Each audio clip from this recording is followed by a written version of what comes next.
Good afternoon, everyone. Can you hear me okay?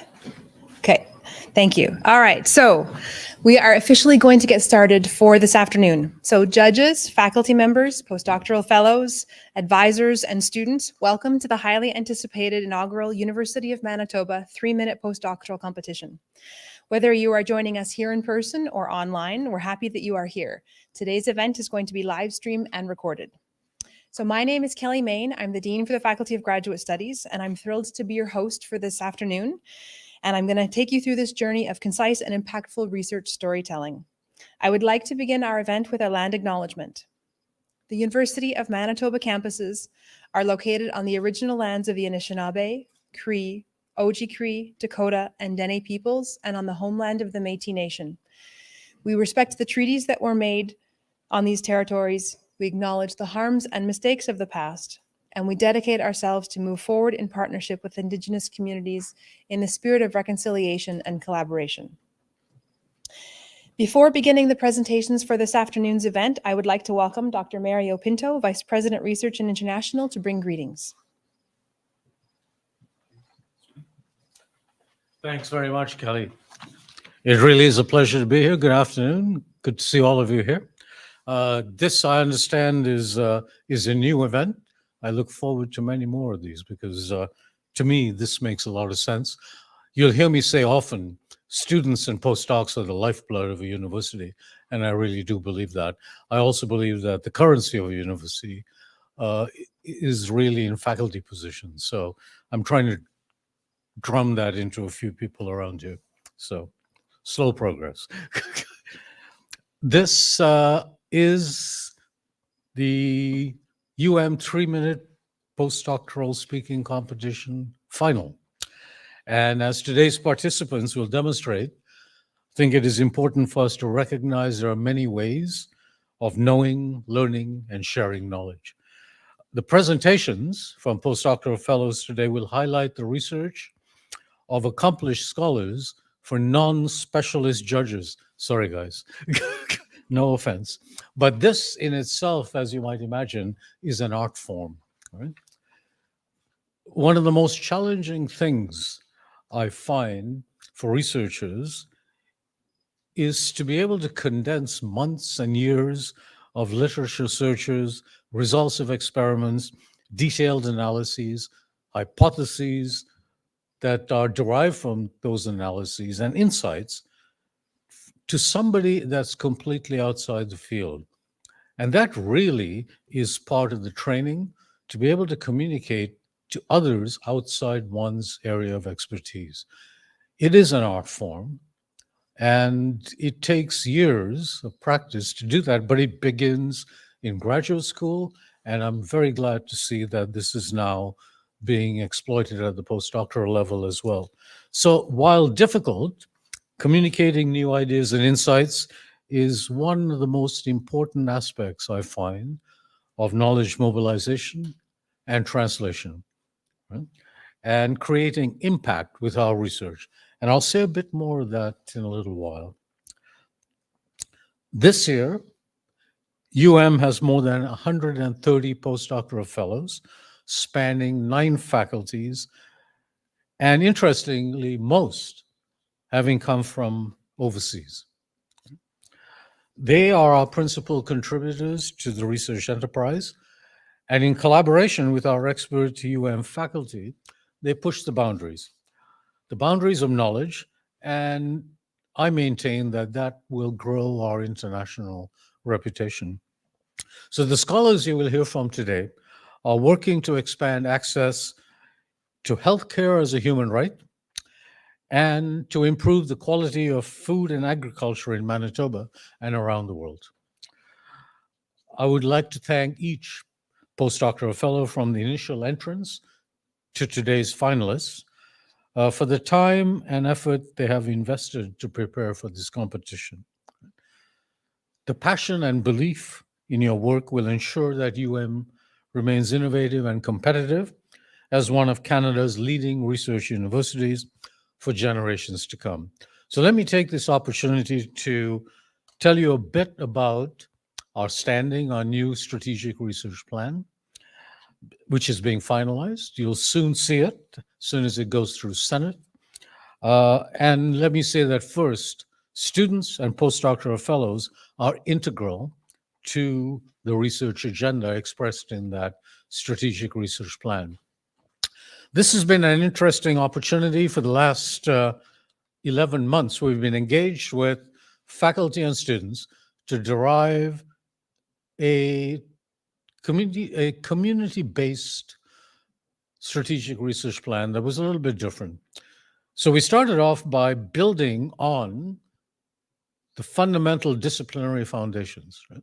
We maintain that that is absolutely essential before one can superimpose on that healthy disciplinary foundation these spikes of excellence, which will combine disciplines in very imaginative configurations, in obtuse configurations, to do something very different, right? And to probe questions that have been difficult to probe in the past, and to make advances in a reasonable time frame. So the plan describes everything from discovery to impact, right? And I've already said a few words about impact, but we go further. And it became clear as we engaged with faculty across the university that the signature of that was emerging was to make a difference to problems of society. So discovery to impact to solving societal problems. And that, in essence, is what is encompassed in the strategic research plan. Our tagline came from a staff member, and it is change in research and change through research, pardon me. And by that, everyone jumped on this because they thought about what we'd been bringing together for the last 11 months, change within the institution through research, but also change society through research efforts. So that's what we're going with. You'll soon see it. It's very different. And I can tell you that we've already embarked on these major interdisciplinary proposals based on foundations. Last week was very busy. We submitted 4 major proposals to the federal government, 3 of them on different aspects of pandemic preparedness, totaling 96 million, and a 4th based on food security with indigenous populations and vulnerable populations across the world. This was probably the most challenging project I've ever worked on in my life. And that's really why I came to University of Manitoba, because I knew that the region was correct for exploitation of such initiatives. It's owned by indigenous peoples. Okay.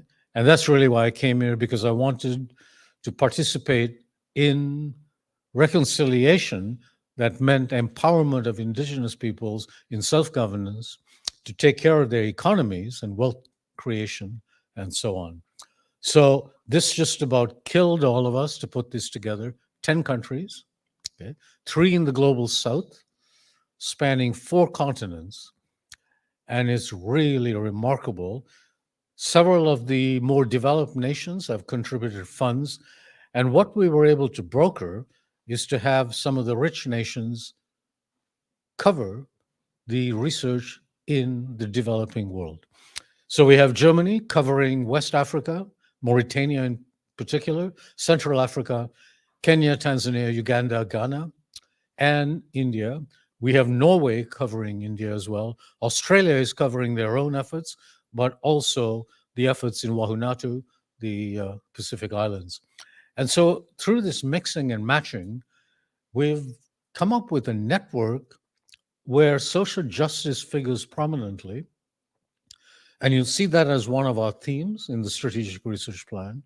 Indigenous research is at the forefront. Also one of our themes in the strategic research plan. Food and water security, another theme of the strategic research plan. And moving on to health and wellness. So all those 4 themes are encompassed and embodied in this one proposal. So that's our first such proposal where the indigenous populations will take charge of their destinies. The fifth theme is on sustainability and accessibility to the north. And we are working on a major proposal at the moment. And it's very exciting because this will change history. This will build nations. And it's about providing corridors to the Arctic and through the Arctic. So the fact is that sea ice is melting. That's one of our specialties. Glacial ice is melting. We have 3 extraordinary women researchers in this area, Dorothy Dahl Jensen in the Arctic, Julian Struve in the Antarctic, and Juliana Marsden working on the melting of icebergs in Canada. And together, they've put together a model of the rates of disappearance of the ice. And it's quite remarkable. This is going to happen very quickly. We're past the pivot point. You can't reverse this. So the modeling shows, depending on what interventions we bring into play, that very shortly, certainly by 2021, by the end of this 2023, we will have about 300 days a year of open ice in the Hudson Bay, the Northwest Passage, and the Arctic seaways. So the proposal is to open those seaways as the new economic routes to Europe, Asia, South America, and North America. And it's big. So our researchers at U of M are providing the science that leads to predictions of ice flow. There are 3 types of ice. And when that mix is going to change to permit this traffic. We will use Churchill as our port at the bottom of the Hudson Bay. That'll be our point, our deep water port, to access the seaways via the Hudson Bay. It's quite a bold project. We have to obviously develop the terrestrial piece, the railways, building on permafrost, and so on. And that exercise, the feasibility study is underway. The important point is going to be owned by the Inuit and First Nations up north. They will take charge of all of this. We will just help them with the intellectual knowledge. But they're very keen. We have brought together the different villages. I was up in Churchill recently to meet with the mayor and to talk about bringing back the old Hudson Bay Regional Council. And that's really what we're going to try to do, to make some serious decisions. So very bold project fitting into theme 5 of the strategic research plan. The NOI for that is due October 24th. So we're very busy putting the different partners together. Again, bringing together international partners, national partners, and so on. So very exciting, all at the University of Manitoba. So I'm very pleased that the postdoctoral fellows here are engaged and they're willing to strut their stuff in front of judges and in front of all of us to tell us what they're doing. Because really, it begins with undergraduate students and graduate students and postdocs, and then onwards and upwards. Right? So let me finish by saying best of luck to our finalists. The exciting and diverse range of presentations, I'm sure, will provide our judges with a very difficult task as they prepare to select today's winners. I'd like to take this moment, of course, to thank the judges for making this event a success. You can't win when you're a judge on such a competition, but I'm sure they've got their bodyguards for later on. So, and thank you also to the 3MP Organizing Committee, and in particular to Dr. Kelly Main, Dean of Graduate Studies, no longer acting, slip of the tongue. She now goes for photo ops, apparently, So thank you all. I look forward to hearing the presentation. So let's hear some science. Okay? Thank you. Bye-bye.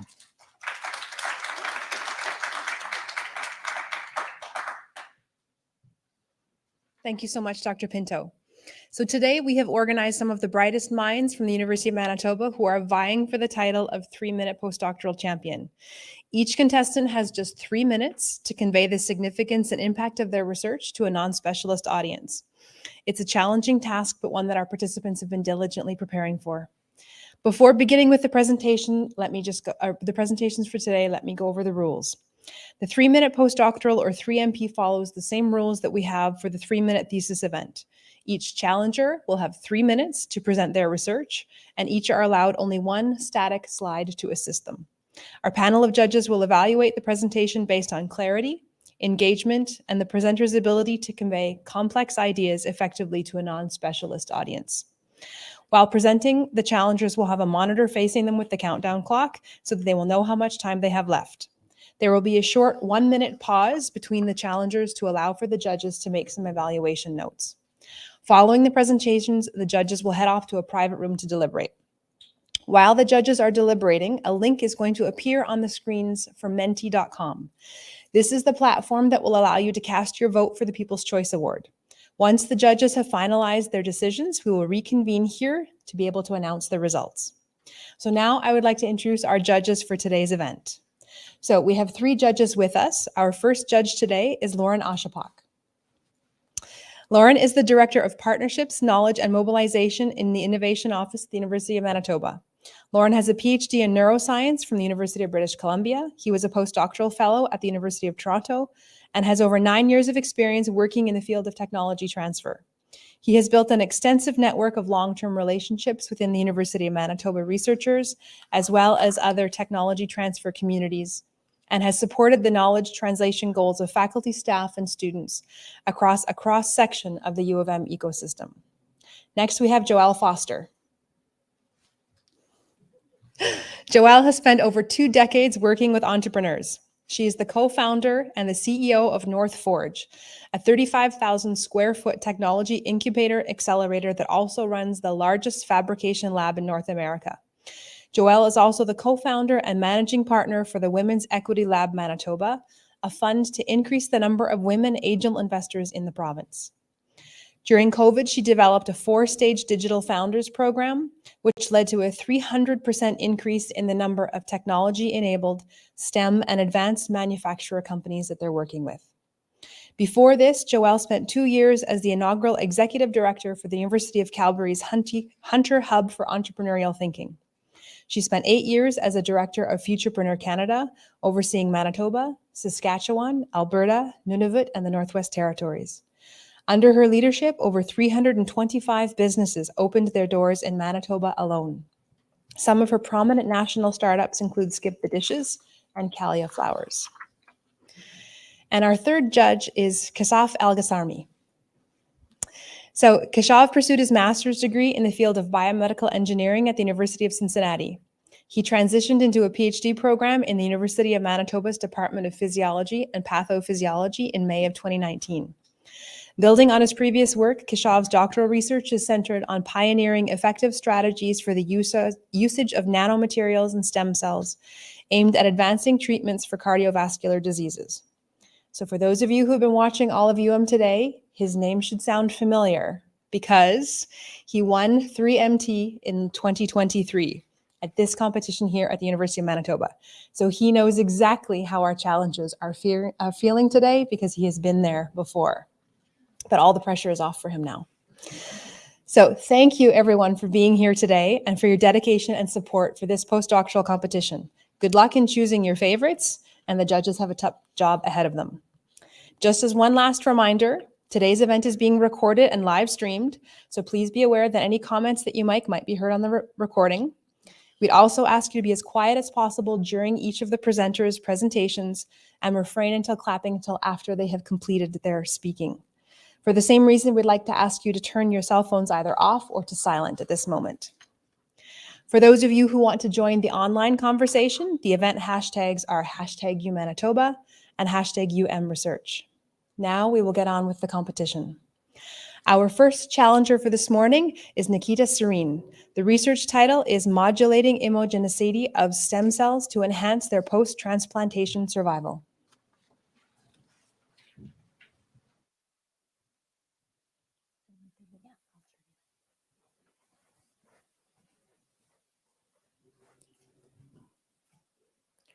Ouch. I think I just hurt my finger. And it's bleeding now. But don't worry, it'll be fine within a few days. We all have injured our skin at least once in our lives, and almost every time, our skin is able to heal itself without any support. Now imagine what would happen if this tissue didn't heal itself. Wouldn't the daily activities involving that body part become difficult? Right? Something similar happens to your heart during a heart attack. Heart, which is the most active organ of our body, functions 24/7 without any breaks. But when the blood supply to your heart is reduced, it results in the formation of a low oxygen zone and a patch of dead cells. This is the war zone of the heart. And unlike skin cells, our heart cells are unable to recover from this injury, which leads to a heart attack. And when the heart is pumping with the patch of dead cells, it results in another episode of heart attack. Canadians which have had first heart attack have 5 times higher chances of dying due to a following heart attack. But don't lose hope. We have our superhero stem cells to the rescue. These superheroes have the superpower of dividing rapidly and continuously. They release protective proteins to heal the heart. Not only this, stem cells from just one healthy person can help multiple patients. And the best part is, these cells are already in phase 2 of clinical trials and were reported to reduce the chances of second heart attack by almost 60%. So, what's the problem? Why haven't they replaced the current treatment options already? Well, this is what I'm trying to answer through my research. Low oxygen environment of the failing heart causes these superheroes to lose some of their superpowers, due to which they die after being injected in the injured heart. To understand why this happens, I created an artificial, low oxygen environment to grow these cells. And then I compared them with the cells growing under normal oxygen conditions. I compared the levels of different proteins with these low oxygen and normal oxygen conditions and found out that the low oxygen groups lose some of their protective proteins, due to which they die. But when I genetically engineered them to produce more of these proteins, they were able to survive for longer in the heart and improved heart function. Therefore, my research is helping to maintain the levels of these protective proteins so that our superheroes can retain their armor even when they go to the war zone of the heart, and we can prevent future deaths due to heart attacks. Thank you.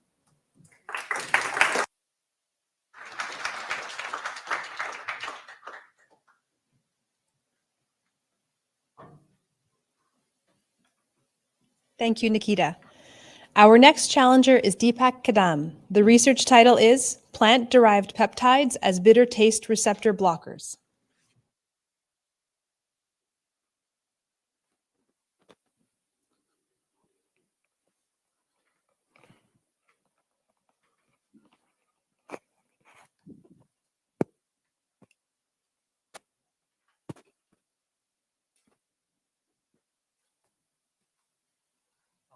I want everyone to think about their uh, uh, I want everyone to think about their experience with the medicines.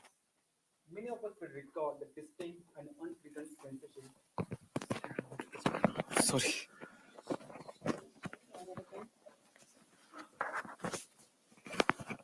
Sorry.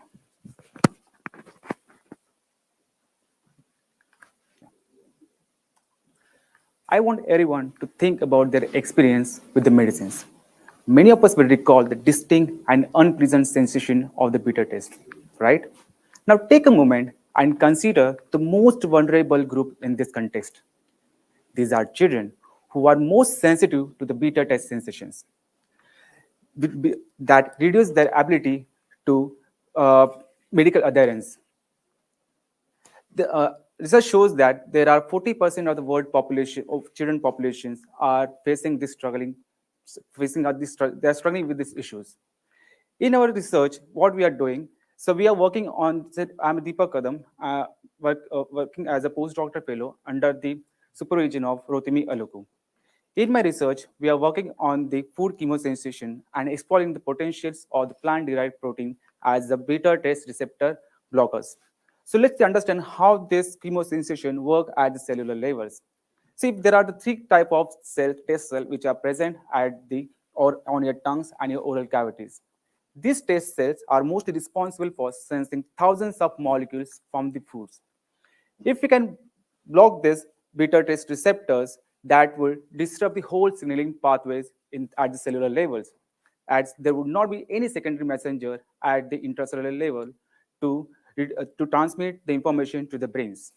So recognizing the challenges, so currently the sugars and the sugar-free sweeteners are the common choice as a beta test modifier which are present into the market. But however, this approach has its own challenges because sugar-free sweeteners are under the scrutiny of the health agencies because of their various possibility of carcinogenic properties. On the other hand, the sugar-based sweeteners, which has their own health issues, like if a child has dietary restrictions and with health condition like a diabetes, it would be very difficult for him to give those medicines. So recognizing these all challenges in our laboratory, we are working on the natural alternatives. A plant-derived protein as a potential beta taste blocker.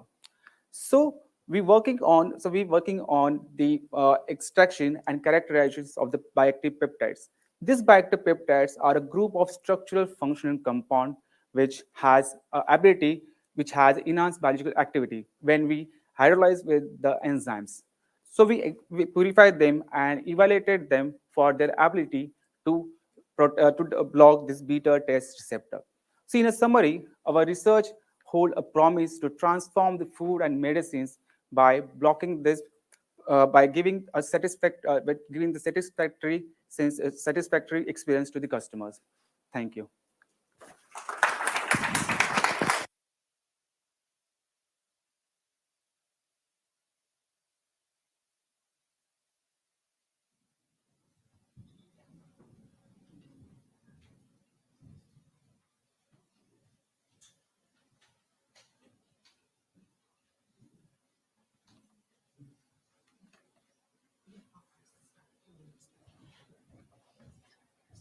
Just wait 1 second.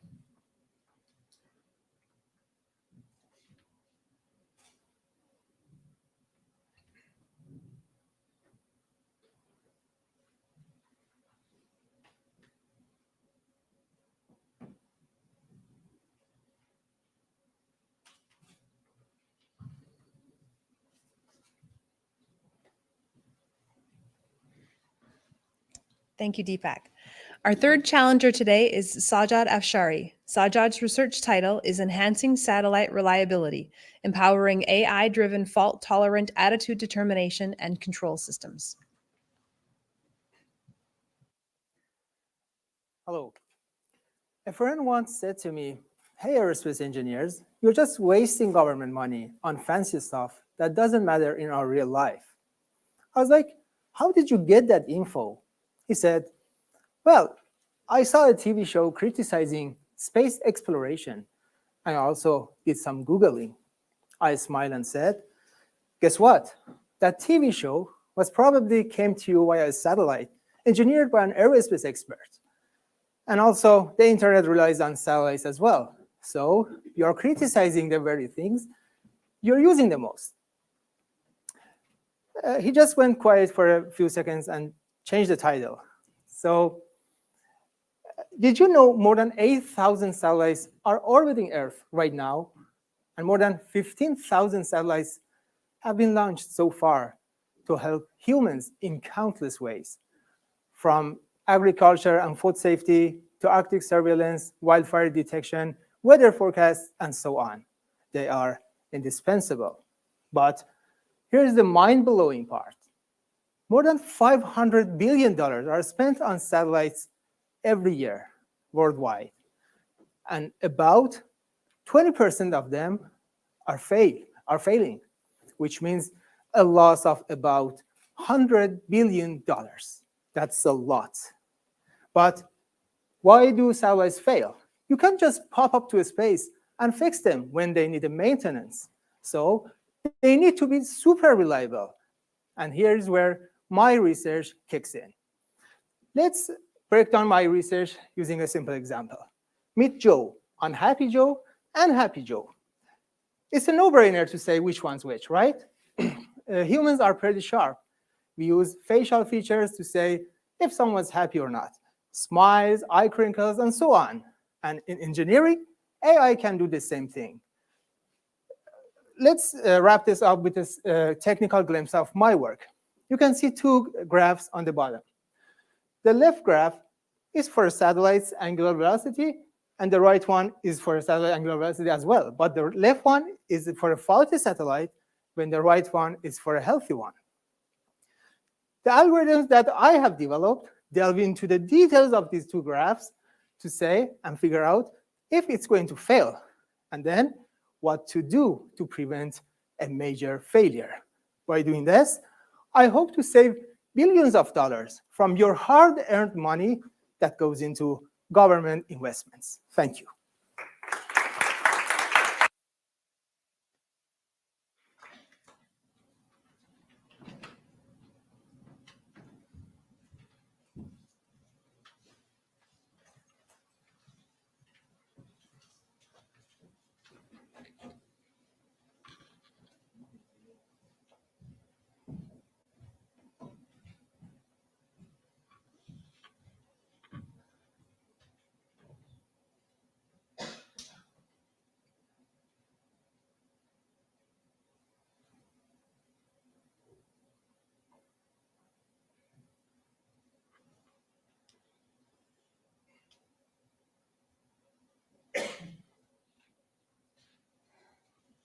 Thank you, Sajad. Our next presenter is Sepideh Mahboobi. The research title is Feasibility Trial Reducing Dietary Acid with Fruit and Vegetables Oral Alkali in People with Chronic Kidney Disease Trial.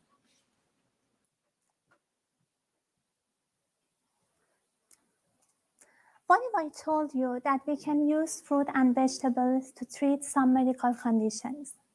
In chronic kidney disease, our kidneys lose their ability to maintain normal body homeostasis, including acid-base balance. So acid can accumulate in our body and cause a condition named metabolic acidosis, which is quite common in kidney disease, and if left untreated, it can accelerate kidney disease progression and increase mortality.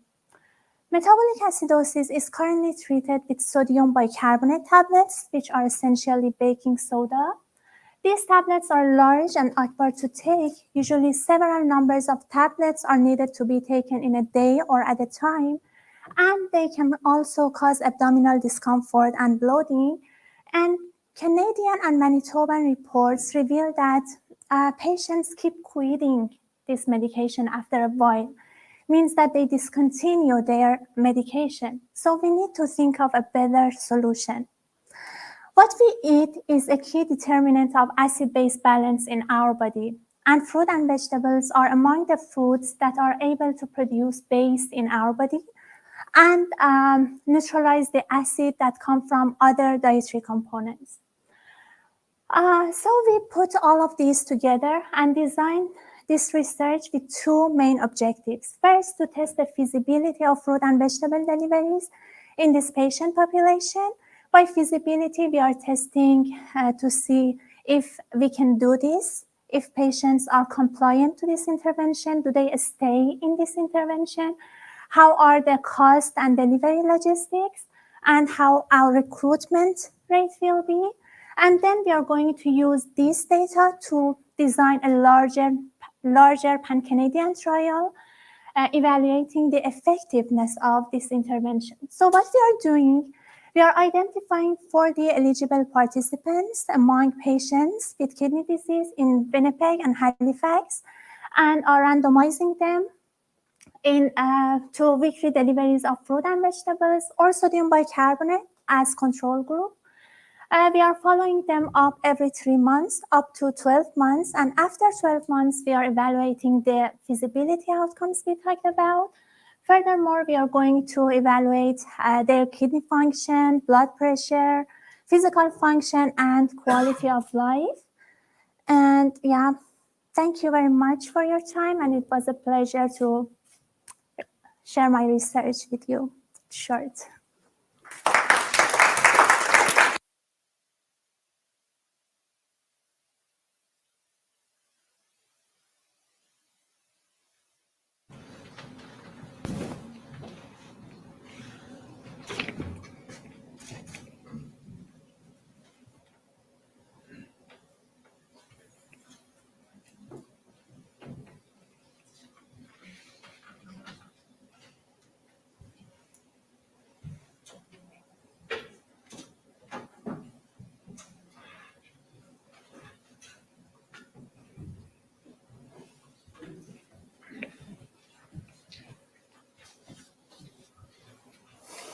Thank you, Sepideh. Our next finalist is Abhay Srivastava. The research title is Stem Cell-Based Personalized Drug Selection Platform Can Help Choose the Most Effective Therapy for Patients with Rare Genetic Disorders. One mutation can give you a genetic disorder, which could be very rare. And this genetic disorder can actually flip your world upside down. But are they that rare when 1 in 12 Canadians have it? Today, pharmaceutical industries don't really invest in developing drugs for these disorders. And that is the reason why it is extremely difficult to treat them. So patients have to keep on trying new and new drugs till they find something that actually works for them. But this causes valuable time and resource loss. So today I'm sharing a new application of stem cell technology that actually addresses this problem. In our research, we have a 16-year-old male patient who was diagnosed with ultra-rare genetic disorder. And his treatment was not going very well. He had to be pulled out of his clinical trials. And what do we do? So that was the question. When the patient came to us, the first thing we did was create personalized stem cells using his blood. Now, these stem cells are special because they can create any cell type of your body. So we created patient-specific brain, heart, and skin cells. After this, we went to the doctors and we discussed, and we got a list of drugs that can be actually useful for this patient. And all these drugs were actually screened and tested on the cells that we created in the lab. And the good news was that there were 3 drugs that we shortlisted and had immense promise. Now, these 3 drugs, for a period of 3 years, were given to the patient. And the results were outstanding. Now, if I can bring your attention to the last figure on my slide, the first lane is actually the healthy person's profile. The middle one is the patient profile before the treatment. And the last one is the patient profile after the treatment, which is very similar to the healthy person's profile. Now, this told us that our platform actually worked. Now, think about it. When you have a headache, a lot of people prefer Tylenol over Advil. Why? Because everyone's genetic makeup is different. You don't know which drug's going to be working best for you. This platform actually gives a solution for that. Now, we can actually do clinical trials in the lab, and doctors can choose the best possible treatment from the available therapy. Thank you.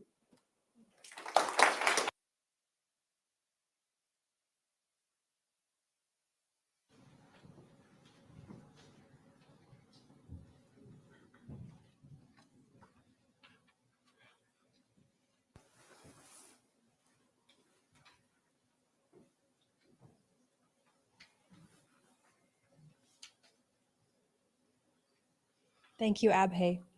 The 6th challenger today is Olatunde Dipo. The research title is Novel and Eco-Friendly Methods for Sustainable Protein Production.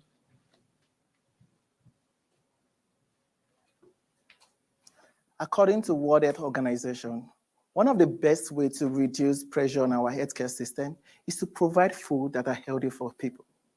When we talk about healthy food, we talk about food that has the basic micro or macronutrients that enable our body to function effectively.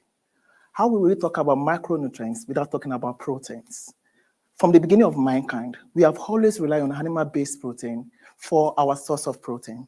And you will not blame us. These proteins have a wonderful amino acid composition. They have a wonderful taste. They are very, very compatible with our food. And also, they are very, very digestible. However, with the ever-increasing population, human population, as well as the concern about environmental safety, we are now looking at other sustainable way, because by the year 2025, we will not have enough protein that will actually be for everybody seated on this auditorium. Hence, we need to look for an alternative way. But the good news is we now have a better way. Researchers have gone far and beyond, and they have brought another better way for us, a better protein source. And this protein source is plant-based protein. As wonderful as this plant-based protein is, as of today, they cannot be comparable with animal-based protein. And do you know the reason? They are not that digestible. Their taste, sometimes can be horrible. Their flavor, oh my God, don't go about that. Digestibility, allergenicity is almost zero. So how do we then ensure that we can have animal-based protein ingredients that is comparable to plant-based protein ingredients? In my research, that is what I'm actually doing, looking for a better way to make or to produce plant-based protein that can be comparable to animal-based protein in the market. What am I doing? Very simple way. I'm actually looking at innovative methods to extract this protein from plant sources. I'm using deep detective solvents to extract this protein, to provide this protein with better properties. From some of my research, I've been able to find that these properties that are extracted with this solvent are better than the traditional extracted protein. Also, I'm looking at sustainable way to modify the structure of this protein, to make them to be more digestible, to make them to have less allergenicity, and also to improve their taste. Hopefully their flavor, we are still working on that though. So, what are we talking about? What is the overall goal? The overall goal is to have that protein that is comparable and to ensure that everybody have access to protein, regardless of your socioeconomic background, your race, or your gender. With this, I hope to transform the Canadian protein industry, particularly Manitoba, that has a very high production rate for plant-based protein. I hope to transform them on a more higher scale on a global market. Thank you.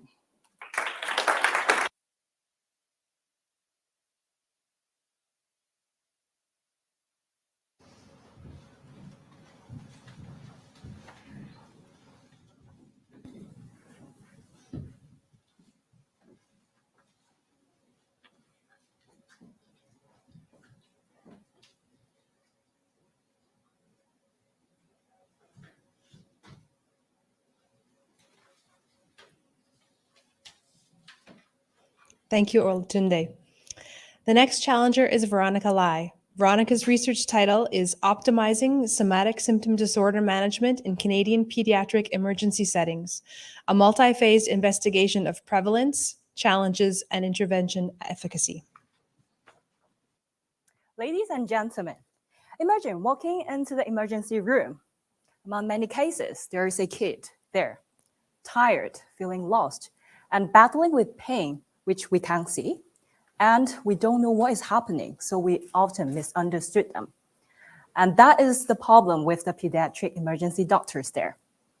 And many cases, they feel this is like perplexing riddle, as like the Gordian knot, which seemingly very difficult to untie them. So what actually is SSD? Somatic symptom disorder is a psychological, emotional turmoil that manifests as the physical pain. So imagine a kid with acute abdominal pain. So that pain is not from any injury, any infection, but possibly from psychological problems.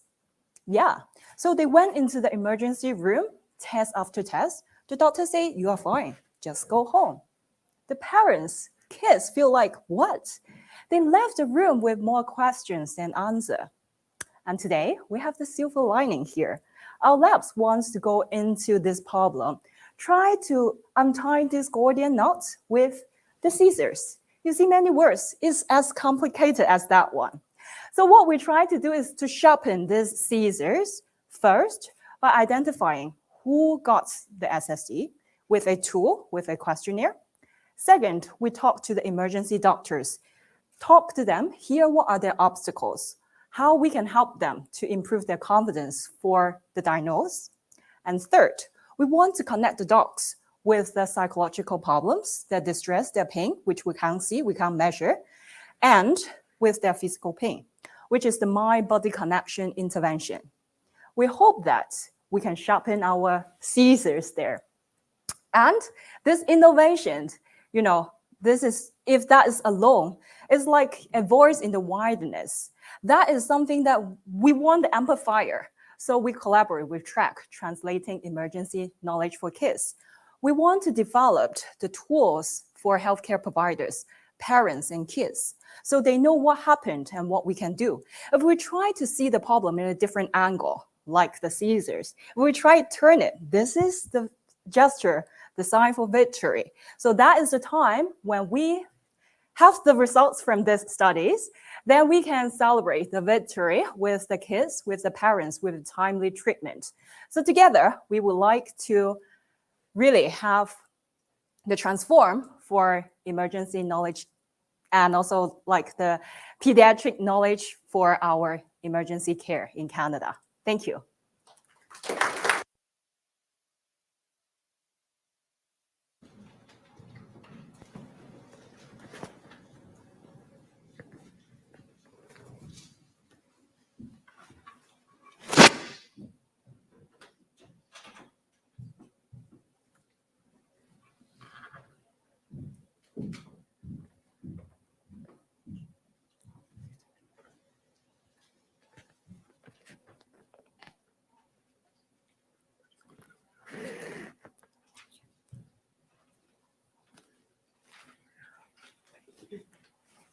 Thank you, Veronica. Our next challenger is Luisa Arroyave. Her research title is Why Does Equity in Health Matter? An equity analysis of human immunodeficiency virus and active tuberculosis in Manitoba. I could stand here and say that we live in a world where everyone has the same opportunities in access to healthcare. But I won't, because my mom taught me that lies are not right. But you know what is not right either? The situation of HIV and tuberculosis in the world, and the huge inequalities that we face every single day.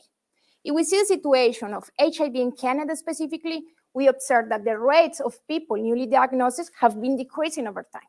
And then we can say, we are doing well, but we are not. Because if we observe the situation between the provinces, there are huge differences. And Manitoba presents one of the highest rates in the country. And if we observe deeper, there are huge inequalities between population subgroups considering the social determinants of health, like income, housing, age, education. So stop for a minute and imagine that you have a health condition. Think about your past experiences, the place you grew up, your education, your sex, your gender, your system support. Think about your good and painful experiences and how they can affect your health and your access and interaction with the healthcare system, because they do. And in that situation, you want interventions and policies that help you to improve your health and your access to healthcare. But the system doesn't know you if we don't have disaggregated estimates considering those factors that I mentioned before. So how we can have interventions to reduce inequalities if we don't have the information to identify those gaps? And people can say, but we know that. Yes, but we need evidence. So attention to encounter inequalities is known to be essential to better understand how these diseases affect population subgroups and take actions to reduce interventions. But it's not done consistently. With our research, we want to describe the importance of measuring and monitoring health inequalities and illustrate their applicability using disaggregated data, because it's essential to advancing inequity. We will use information from the Manitoba population, this research repository, which contains information about public health, health services, and social determinants of health. We will link different data sets to estimate the prevalence of HIV and tuberculosis, and then we will conduct disaggregate analysis to explore the socioeconomic inequalities to observe the prevalence of HIV and tuberculosis, and identify those gaps and inform policies to promote equity, ensuring that no one is left behind. And maybe one day someone stand here and say that people are not dying because their skin color, ethnicity, level of education, sex, gender, or geographical location. Thank you so much.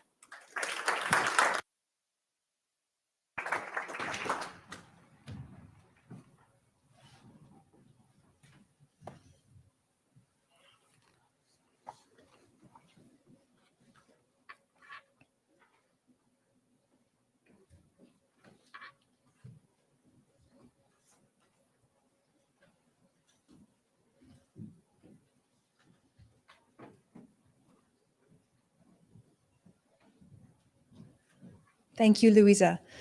The final presenter for today is Amanda Saw. The research title is Protein Quality and Functional Properties of Canola Seed Meals. Hello, everyone. I think they saved the best topic for last, right? Today, I want to take you on a journey into the fascinating world of canola oil production and the innovative utilization of canola seed meal. Canada is the largest producer of canola, a crop well known for its several applications. Traditionally, canola oil production has relied a lot on solvents, especially hexane. While hexane extraction is effective, these methods raise serious environmental and economic concerns. But we are here today to explore alternative strategies to reduce those concerns. Our project focuses on finding sustainable solutions for extracting canola oil and improve the utilization of canola seed meal in different food applications. We investigated the green processing methods impact on the canola seed meal, comparing to the traditional hexane extract. Our focus areas relies on the functional properties of the canola seed meal, with emphasis on foaming stability, emulsification capacity, as well as the protein quality, which was measured by the in vitro protein digestibility, corrected by the amino acid score, known as PDCAS. Our results are very promising. We can not only maintain, but also improve the functional properties and the nutritional values of the canola seed meal without using solvents. Our project also focused on improving the utilization of canola seed meal. The future holds a lot of promising techniques that we can use for extracting the proteins from the canola seed meal and turning into a protein concentrate or a protein isolate that can be used in different food products with a higher nutritional value. In conclusion, our project opened doors to greener and more sustainable applications of the canola oil production and puts the canola seed meal as a valuable source in the food industry. Thank you so much.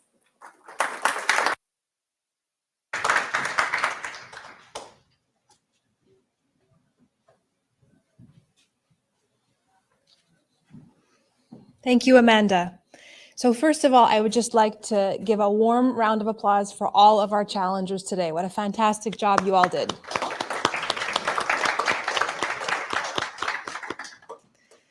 Okay, so here's what's going to happen next. So the judges are going to gather in a breakout room for their deliberations, and I'm going to give you some instructions for those of you who are going to be remaining behind. So while the judges are deliberating, you're going to be having the opportunity to vote for the People's Choice Award. On your phone or other electronic device, please go to menti.com. Once you're there, you can enter the code 9705-5918, or you can scan the QR code, which you see on the screen right now, and enter the same code. So that code there, 9705-5918. As you enter the code, you'll see the names of all of our challengers from today. Select your favorite, click submit, and that's it, you voted. While the judges are deciding the winners, everyone is welcome to get up and walk around, mix and mingle with the challengers, grab some light refreshments outside, and we will reconvene here after the judges have made their selections. Thank you.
All right, thank you so much, everyone, and welcome back.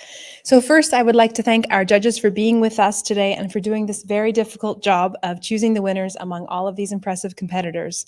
It's time to announce the results. I haven't looked, I haven't peeked, they're completely sealed, I have no idea. So I'm gonna be as surprised as all of the rest of you.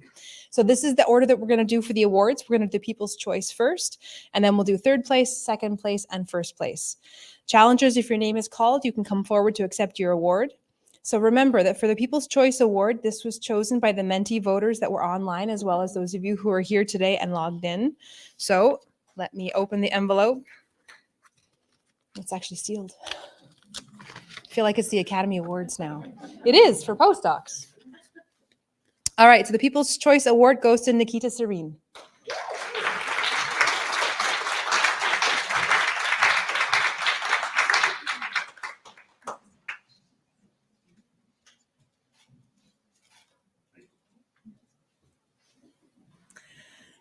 All right, so now I'm going to turn over the award handling to Dr. Pinto. So he's going to take care of the next awards. And so the envelopes are here for you.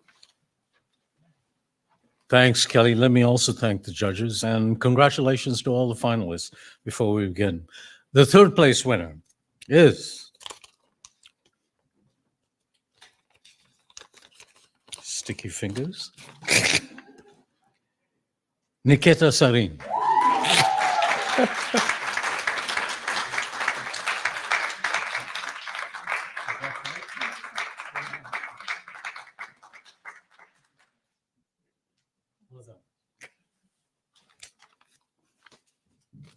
Right. Moving on to second place winner.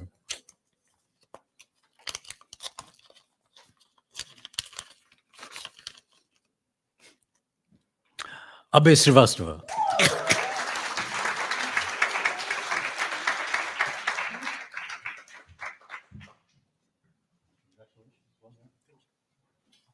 You guys come out of the light a little bit.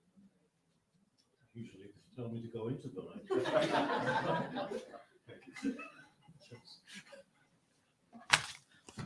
And the moment of truth. First place winner. Who will it be? So exciting.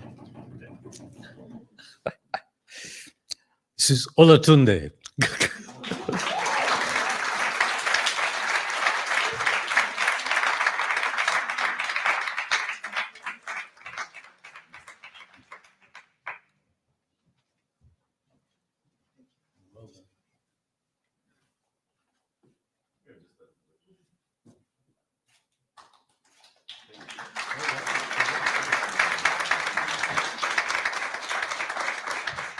Want to wrap up? Thank you all. It's been a pleasure participating here.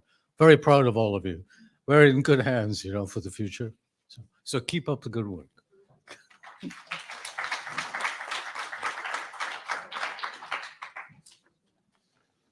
So congratulations to all of our winners. Thank you, everyone today, those of you who were here in the audience, in person, those who were online, the judges, to our IST team, the organizing committee, Judy, as well as all of our Faculty of Graduate Studies staff who are here monitoring slides and timers and all of this stuff that happens in the background. And of course, to all of our postdoctoral fellows today who have prepared and presented and taken part in our first inaugural 3MP competition here at the University of Manitoba. I hope all of you leave here today inspired by the power of research communication. Have a wonderful rest of your day, and I hope to see you at 3MT in 2024. So those applications will open in December. You've got an expert sitting over here. Just for any grad students who are in the audience, they can check. And then we also look forward to seeing you next year at the second annual 3MP competition. So to those who were award winners today, please meet at the front of the room after so we can take a few more group photos of everyone. And thank you everyone so much. Have a wonderful rest of the day.